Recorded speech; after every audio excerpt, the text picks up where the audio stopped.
Hi everybody, Steve Degnan, advisor board member and former chief HR officer. Today's quick take is on low engagement as defined by the Gallup organization. This was suggested to me by a former work colleague, which I appreciate.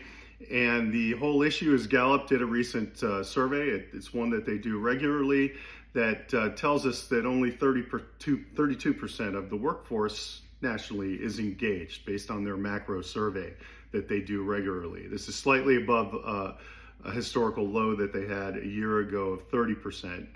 It also points out that 17% of the workforce is actively disengaged, which can result in a lot of negative behavior. So the question is why and what can we do about it, and are there opportunities? So first of all, the whys, I think we all know. Conditions are changing out there. We have this whole return to work issue where a lot of people are not happy campers about being called back into the office for some or all of the time.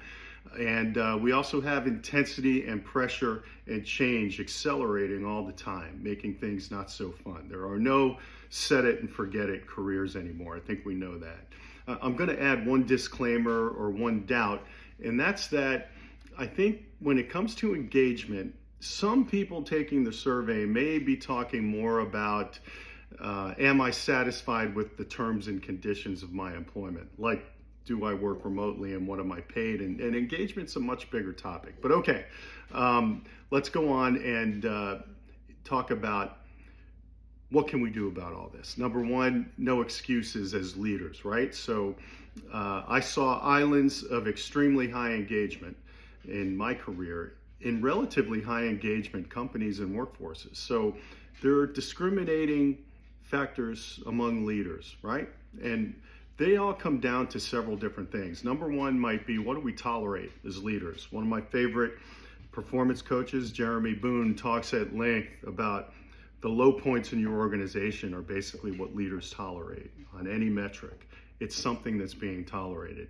Then there's three more things. I call them ambition, preparation, and training and capability. So do you have the ambition as a leader? A lot of people do. A lot of people want to be leaders. There's no shortage of ambition out there. Number two, preparation and training. Have you prepared?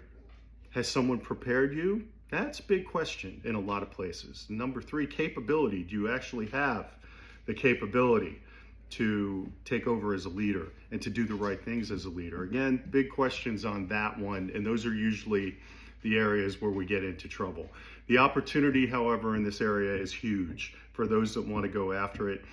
It's something that can make you stand out if you're looking to build your career, and it's something that is obviously not being done well by a lot of people. So what do? We can become a student of leadership and add a little bit of micro-learning to your plate all the time on this topic. Find the newsletters, read the books. It's not that hard. And add to that, find out if your organization's offering any real development and learning and training for leaders, and see if you can participate. Inquire. The third part of this is either HR or a partnership with HR, but it involves all of us, and that's making sure there's a virtuous feedback loop in your company and organization so that you can work on the problem systematically and scientifically.